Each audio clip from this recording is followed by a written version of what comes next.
Hello, everyone. It is Aaron Wren today, and we are going to have a great conversation about a Christian college fraternity called Beta Upsilon Chi, if I get that correct. It's You did. pronounced Bucks. It's pronounced Bucks.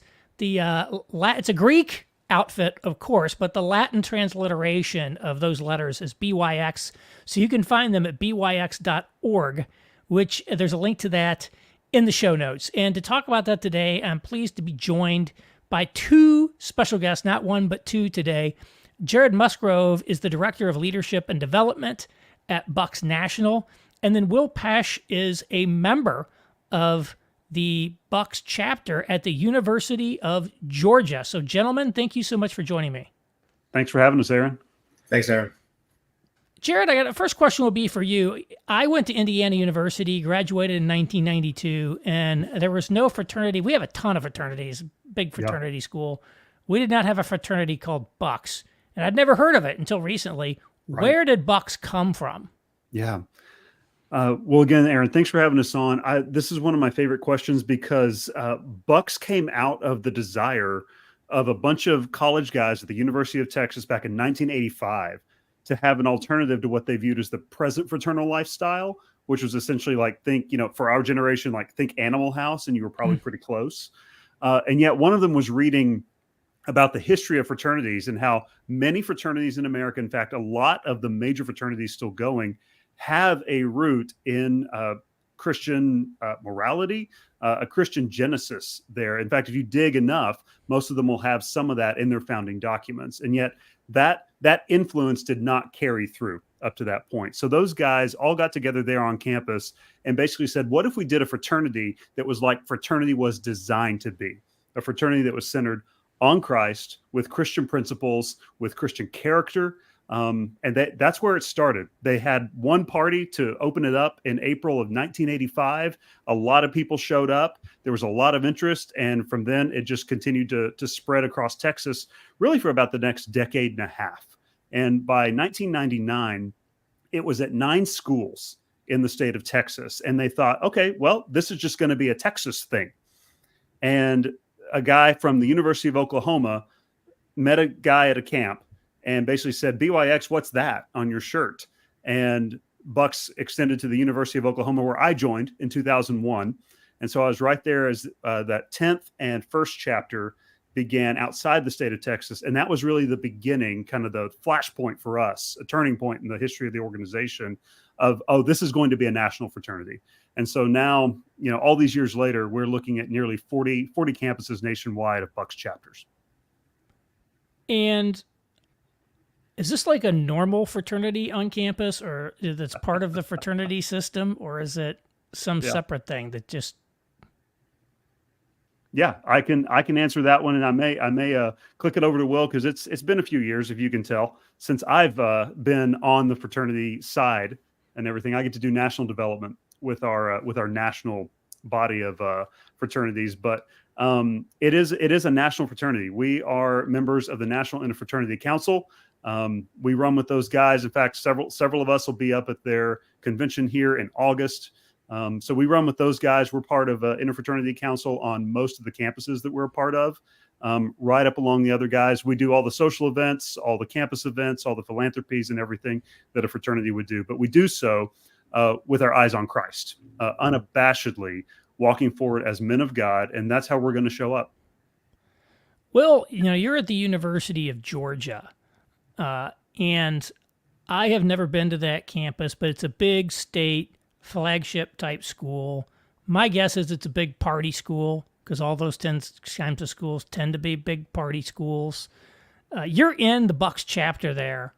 What is it like being in a Christian fraternity at a big state school? Yeah, I think we've really been blessed to have an opportunity to be. We like to view ourselves, in a sense, as sort of a light on campus. Our house is kind of in a primo location, right on Millage Avenue in Athens, is where a lot of the Greek houses are. We have the opportunity to be on Millage Avenue in a nice big fraternity house. We do all the same things, like what Jared said. We do parties. We do a lot of social events with sororities.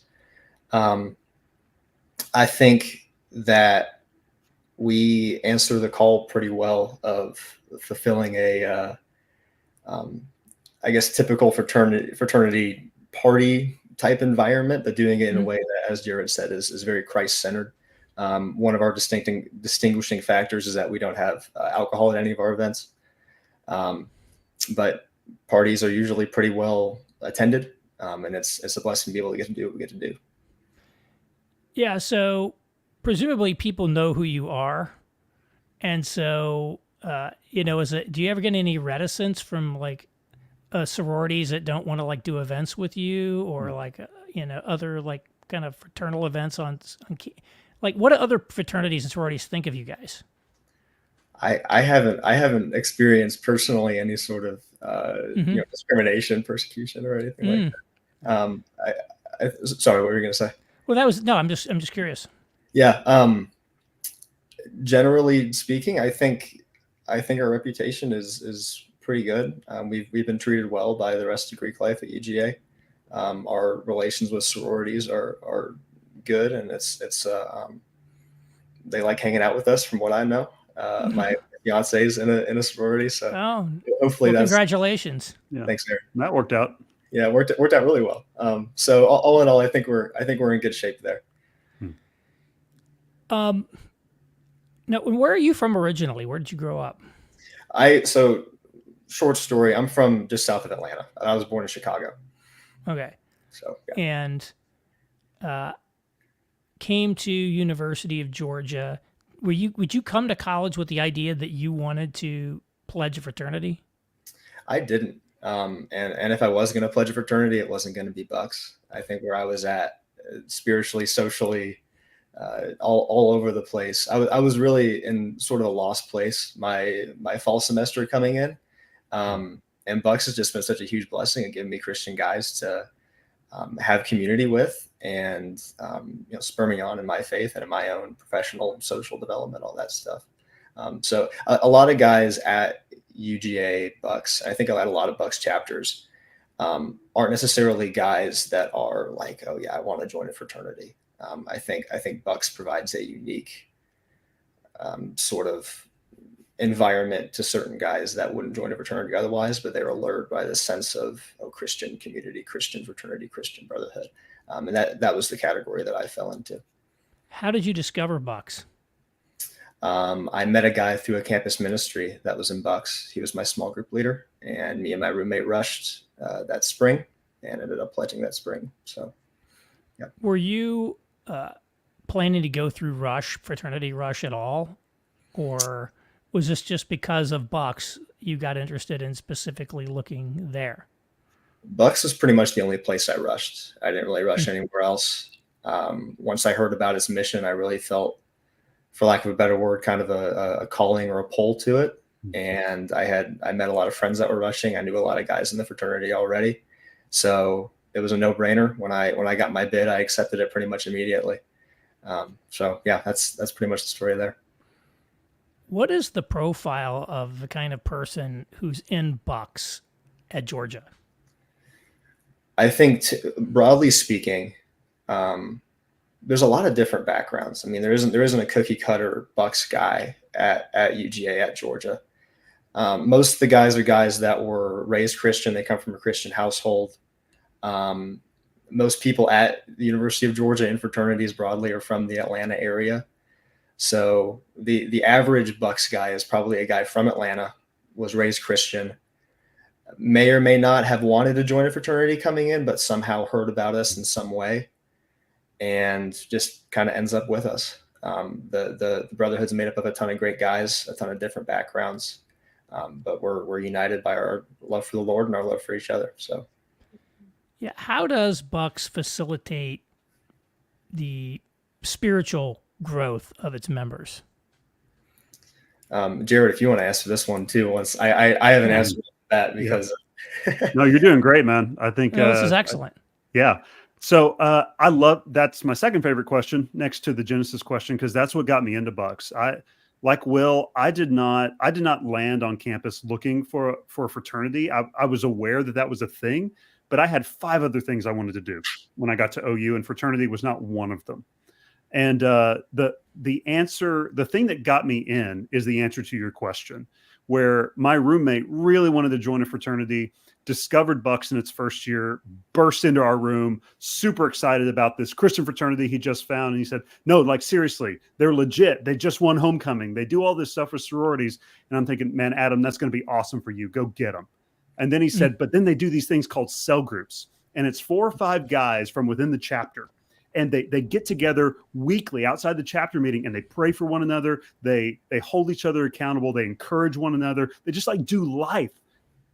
And those words, man, like I am still living in those words. That is what drew me to Bucks.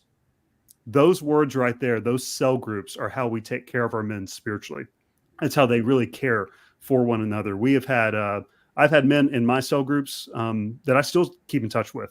We have had men from cell groups attend, funerals for family members. There's some of these cell groups that started in college that are still going. Our CEO at Bucks still meets with his cell group of men in Dallas, and I mean he was back in A&M in the 90s. Mm-hmm. So the longevity of these things and the care of the souls of the men that happens in these cell groups, I cannot undermine it. I went into spiritual formation groups, all of that in the church as a pastor for 17 years because of a cell group, because of the power of what it is when men of God get together and care for one another in that way. So that's how we take care of our men. That really is that's the foundational piece of Beta Upsilon Chi right there. Yeah. And I do have to imagine if you're going to college and you don't want to smoke pot and get drunk all the time, there is a big attraction to being part of a group of men who are basically thinking the same way, but also still want to have fun and do things. Was for me. Yeah. Me too. Now, I got to confess, I was drinking a lot in college, so I also did not join a fraternity. What else, Will, what else did you find that you've gotten out of being a member of Bucks? Maybe that you didn't know. I'll ask him to follow up, but I'd love to hear that. I think this piggybacks off of what Jared was just saying. So my cell group are the guys I live with. I live with 5 guys that I went through pledgeship with. All 5 of them are going to be at my wedding in May. So just to kind of piggyback off of what Jared was saying there. One of the things that I really came to love about Bucks and is my favorite aspect of what we do is our pledgeship process. We make sure to have everything. I was in charge of it last year. Everything is purposeful. Everything is designed with the goal of bringing these men closer to each other and closer to God through that. So my own pledgeship, the one that I went through when I was a pledge, absolutely rocked my faith and just skyrocketed me into another sphere of existence, for lack of a better word. And that inspired me to get to do that. Last year. So pledgeship being surprisingly awesome. I mean, I thought, you think of the hazing, you think of X, Y, and Z, but that really wasn't my experience. It was fantastic. Yeah, when I think of pledgeship, I think of them forcing you to drink like as many bottles of vodka as they can forcibly pour down your throat or something like that until you throw up or something of that nature. Yeah, so what do you think that, again, I never was in a fraternity, and so I kind of had this idea that men joined a fraternity because they wanted to have a social group and they wanted to have people to do with. Maybe it would make girls like them. What is it like day to day being in Bucks? So like people who haven't, you're a young guy going to college, don't know if this fraternity thing is for you. Maybe you really don't know. What do you need to know about what it's like to be part of a fraternity like Bucks? As soon as I joined, the biggest shift for me is I instantly had 150 guys on campus that I knew, and I had maybe I pretty close to that number that I knew had my back as well. So it's not just you knowing people, you're connected, but it's also guys that actually care about you, that actually genuinely want to see you be a better person, that want to see you get taken care of. So if I'm talking to an incoming freshman at the University of Georgia right now, I think my main question is, hey, what do you want? And if it's community with guys that are going to care about you, it's connection, and it's something that's going to spur you on in your walk with the Lord. I think BYX is going to check all three of those boxes. Yeah. Anthony Bradley, who wrote a book called Heroic Fraternities, I had him on talking about that a little bit a few weeks ago. And he says the number one draw for a lot of people is lifelong friendships. This idea that you make these friends there that you keep. But it sounds like if people are still meeting with their cell group 30-something years later, I guess that's the case. How many, Jared, how many BYX chapters are there again? We're closing in on our 38th right now. 38. So do you have like big growth plans for that, or is it just more slow, Timely organic? question. Yeah. Timely question. Our growth plan for almost our first 40 years has been one guy sees a BYX on a shirt and says, "What's that?" Christian camps have been a major part of our story, because a lot of our men will go work there, or they'll attend there as high school students. They'll meet counselors maybe that are wearing a BYX shirt, or other counselors will meet other guys who are wearing BYX shirt, and that's really a lot of how we began to grow. I got to be a part of that some at the University of Oklahoma, because in my span there from 2001 to 2005, we began to expand nationally from OU to Vanderbilt, Georgia, where Will's sitting right now. We had Arkansas, Oklahoma State, and several others just pop up in that time. And it was really word of mouth. I will say that looking down the barrel at our next 40 years, we'll be a 40-year-old fraternity next year. We are getting more aggressive about growth, because we believe that the Lord's given us something really, really good in BYX, and we want to share more of that good with campuses. So that strategy is forthcoming for sure. Are you still basically in the South at this point? Yeah, we are very, very much at home in kind of like Big Ten SEC country, and so we are moving through the Southwest over to the Southeast, kind of swinging up toward North Carolina, and then right before we got on this call, I was just talking with our president at Michigan. We've got a chapter at Ohio, Purdue, so we're expanding. Yeah, and about how many of your chapters have physical houses on campus? Just under a dozen. Yeah, because I guess it's got to be like a lot of money. I guess it's like a lot of these guys got things like it is, man. Again, we've got grand plans for this next 40 years. That's one of them. Okay, well, no, that's great. What is the?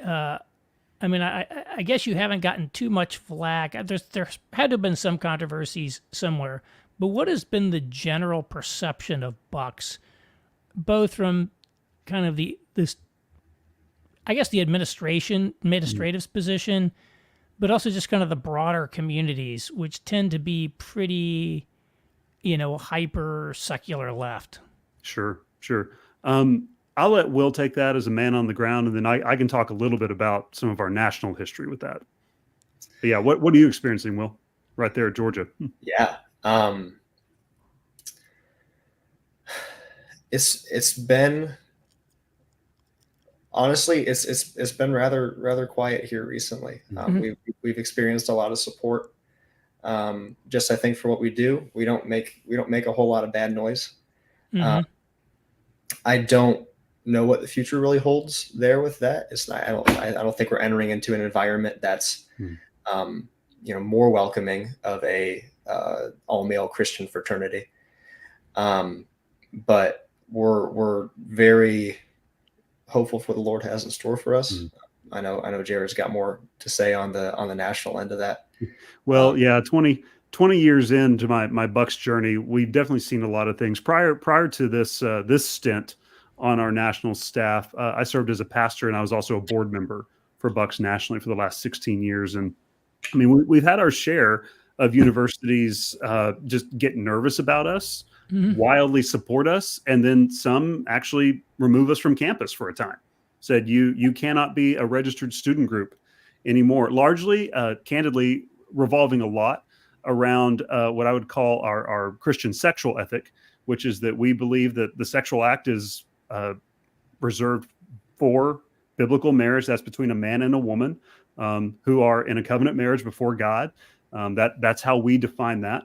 So we've had a lot of really open and honest conversations with universities. I'd say the current stream right now is that we really are enjoying a lot of support from the universities where we are. There's one of our campuses, I won't mention the campus, but a large ACC university. And we were the only fraternity on their entire campus that didn't get removed last year.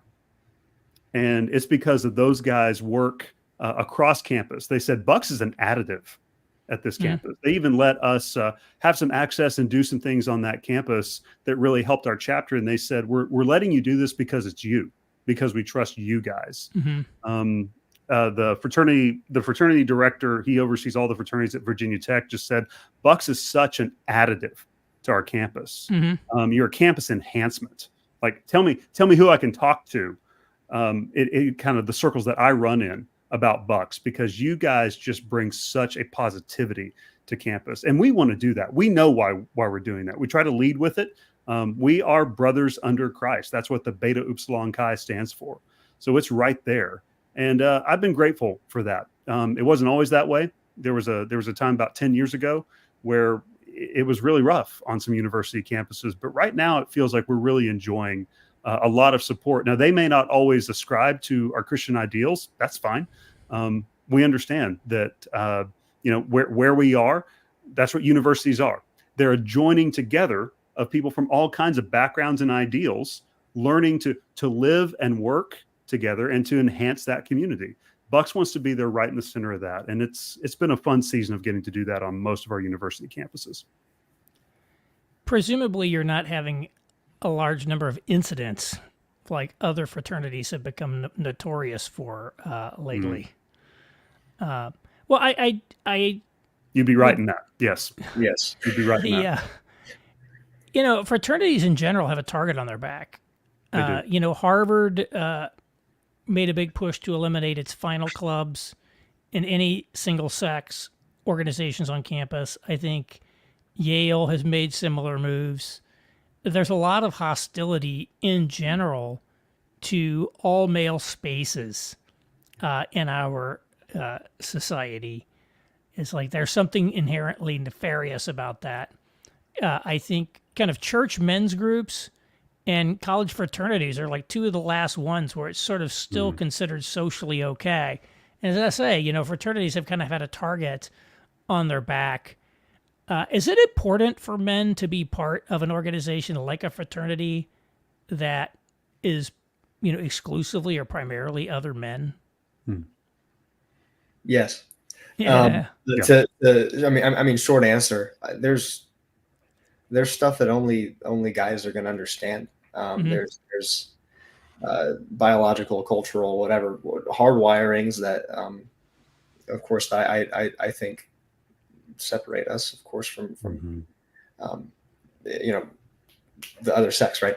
But I think for me, just having that element of we're all guys, we all share similar struggles, we all share similar motivations and thinking in the same way. I think that's a net positive to the university, is having that environment to where we can foster that in a healthy way. That's my take on that. Yeah, I think so. Aaron, and Anthony Bradley talks about this quite a bit in his book. And then last year, the Surgeon General released that big blockbuster report that the new epidemic is loneliness in America. And specifically in that report, citing so many examples of men. Men are winning in all the wrong places right now.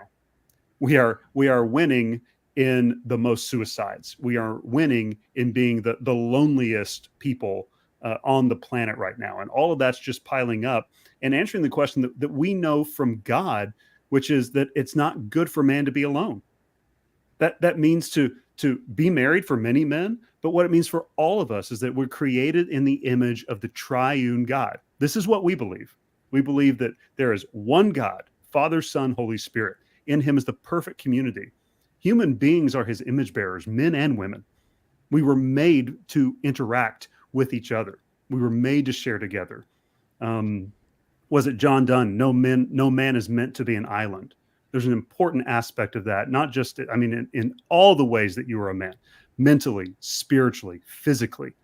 When a man is alone, you can see the health defects that automatically rise up. The Surgeon General's report said men who don't have friends have a harder time just getting over a common cold, much less facing a struggle like an addiction or acute anxiety or something like that. So yes, we are made by God to be around other men. We're just trying to lean into that example through the avenue of a social fraternity on a college campus.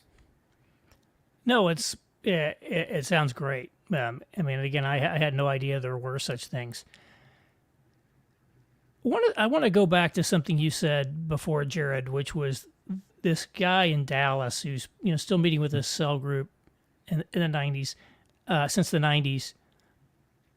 How has Bucks sustained kind of an alumni network? Is there something going on, like being a Bucks alum, that is there's any sort of formal programming or relationships that have sustained going forward on all that? Yeah, very much so. We have a growing alumni program. So again, in those first probably 10 or 15 years when it was just kind of a Texas thing, it was super loosely affiliated. Since really becoming a national organization in the early 2000s and growing from there, we got, I just ran the numbers today. We've got 10,000 alumni all over the U.S. Some of them will even take trips together. I know. So our Michigan alumni, as many of them can, take an annual trip together that they all pull away to these like giant lake houses, and maybe a couple of them because it has to house all of them. So our alumni are doing things all across the country. I'm thinking about our Tennessee guys who get together pretty normally. I was talking with some of my OU guys. We've got our 25th anniversary coming up of our chapter next year. So we're getting together to do something about that. So the Bucks experience is a lifelong brotherhood. That's the key to it, is that these are men that you have for life. And I mentioned earlier, not to hit a somber note, but the guys my age, we're arriving at those places where life is happening. Mm-hmm. We're losing parents. We've had some guys lose spouses, lose children. And at all of those funerals, there's a row or two or three of Bucks guys that are there. You may not have seen them for a few years, but Bucks guys show up when life hits. And that's a lifelong brotherhood that continues. There's a lot of fraternities who can say that.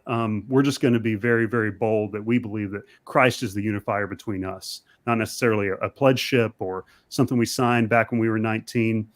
That's all unifying stuff.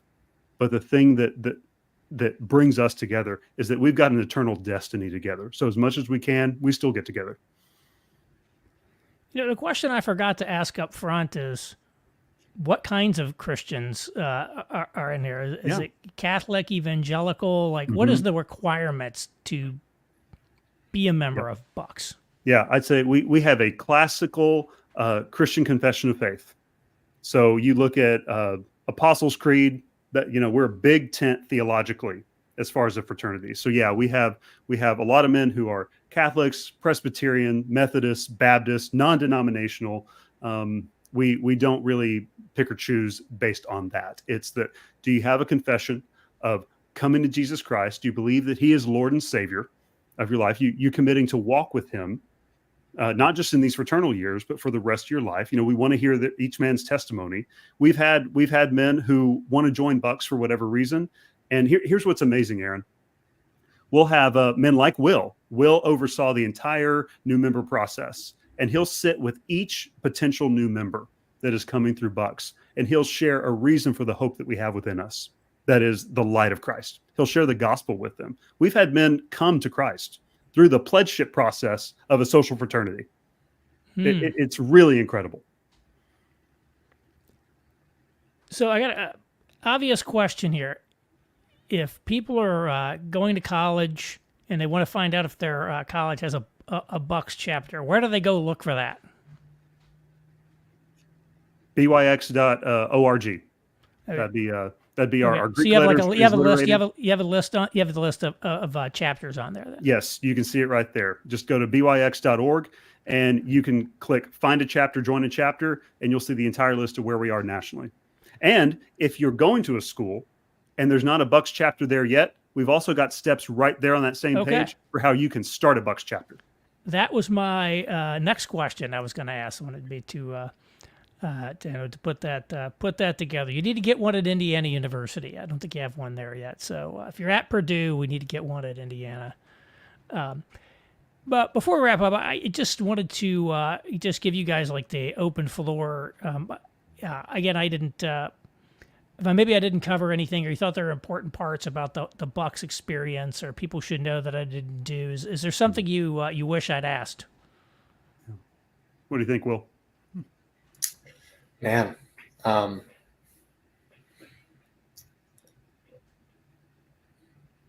don't think I have anything off the bat. Oh, okay. Yeah. No, that's great. I just want to make sure if there's make sure of that. You know, the politicians, they always say what they want to say, regardless of what you ask them. But most people try to answer the question, and they beat that out of you in media training. But I want to make sure you guys have that. Jared, is there anything that would be good there? No, that people you're should kind know? of say it, Aaron. I mean, the thing that I've been sharing across the table with people for the last year or so since I rolled back onto our Buck staff is that, and I'm waiting to be challenged on this. I believe that we are the largest organization in America focused on college men who are Christians. And so, you know, you see there's a book almost every 6 months on the boy problem. We're losing men. I would just tell your listeners that, hey, Bucks is stepping in to that gap. We are unashamedly stepping onto college campuses and proclaiming that this is what a Christian man looks like. This is what brotherhood looks like. And anyone who maybe didn't know about us, I'd say check us out. You know, find out about us. Think about ways you can support the work, because that's what allows more chapters to get to more universities, is more people finding out about Bucks, not just being aware of it, but advocating for it. And then, you know, if you have the means to donate to our work with college men across the country, please do. You can see that all there on byx.org. All right. Well, we've got 400 people watching this live, and one of them just sent in a question. So we'll make this like the maybe the conclusion. Where and what do you have planned for Bucks? You talked about that a little bit. Are there any particular new chapters in the works or any initiatives that we should know about? I do. I won't mention it particularly, but there's a very large university in the state of Florida that we had some staff guys just get back from. They're going to plant a colony there. So okay. That'll narrow the field a bit, but yes. All right. Well, Will, Jared, thank you so much for joining me. Again, we've been having a great discussion about Beta Upsilon Chi, Brothers Under Christ, the Christian Men's College Fraternity. You can find out more about them at byx.org, and there's a link to that in the show notes, but you don't need it because I just gave it to you, and you can easily remember it. Guys, thanks so much. Hey, thank you, Aaron. Good to be with you.